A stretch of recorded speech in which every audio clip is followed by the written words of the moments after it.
நரி ஒன்று தாகத்தால் தவித்தது. எங்கும் தண்ணீர் கிடைக்கவில்லை. என்ன செய்வது? தண்ணீரை தேடி அலைந்தது. தூரத்தில் கிணறு ஒன்று இருப்பதை பார்த்தது.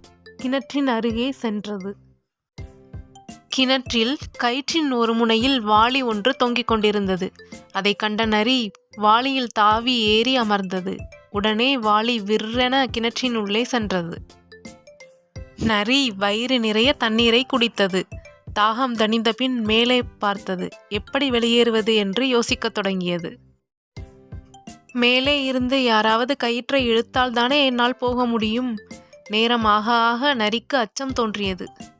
அந்த நேரம் பார்த்து கிணற்றின் அருகே ஆடு ஒன்று வந்தது.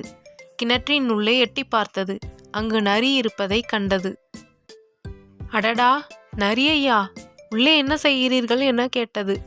நான் இப்போது சொர்க்கத்தில் இருக்கிறேன். என்ன அருமையான இடம் தெரியுமா? இங்கு மாமிசம் எல்லாம் தருகிறார்கள் என்று தந்திரமாக கூறியது நரி.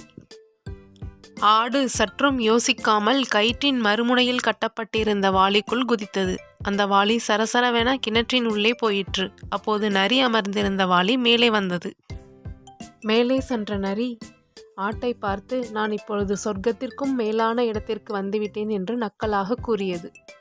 மேலே வந்ததும் கிணற்றுச் சுவரின் மேலே தாவி குதித்து தப்பியோடியது நரி.